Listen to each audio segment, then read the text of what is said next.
يا أيها الذين آمنوا استعينوا بالصبر والصلاة إن الله مع الصابرين.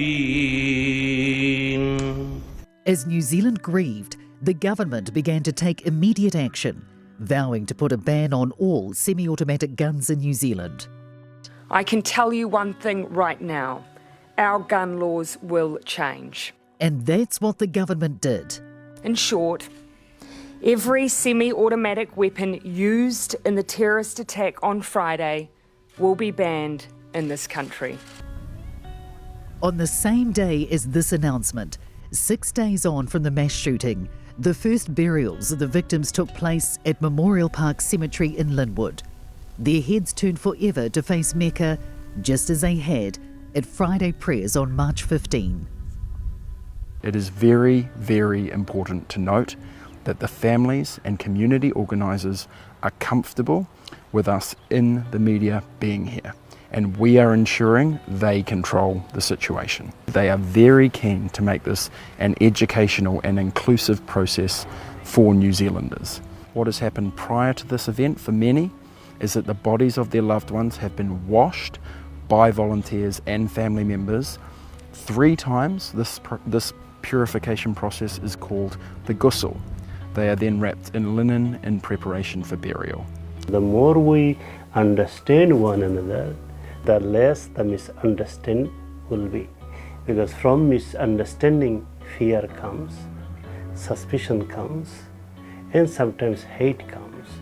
Fareed Ahmed, the widower who only days after the attack stunned the world by forgiving the gunman who killed his wife, felt understanding unity and love was the only way forward. I was thinking about the response. I was thinking what would happen if things escalate more. Will there be a riot? Will there be, violence between communities, between, white people, brown people, this country and that country, young people. A lot had happened for New Zealand in those first 6 days, but not for Rahimi Ahmad, who had been in a coma since the attack. When he woke up that day, the only thing he wanted to know was what had happened to his son Razif after he lost him in the panic that Friday. So when I first wake up, actually I know I'm in the hospital. I just asked a nurse to call my wife or my son. I want to make sure he's safe. Really.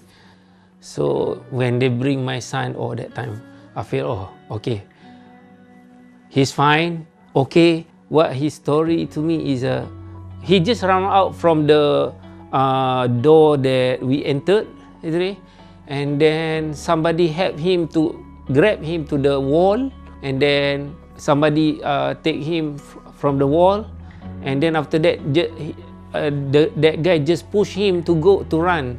The wall his son refers to is the boundary between El Noor Mosque and neighbour Len Pennyha's property. The father and son were both lucky to escape with their lives that day. There were a few other men who had already climbed over. There was a boy there, and they were helping a few others over as well, and I went to help them pull him over. Yeah, they were absolutely scared people. Others were not so lucky. There was one guy who I couldn't help over the gate, over the fence, so I'm thinking he got shot and just couldn't pull himself over. And unfortunately the fence, with the wall, was like too high for me to get leverage to pull him over. And so I don't know what happened to him after that. I had to leave him. Still bothers me actually.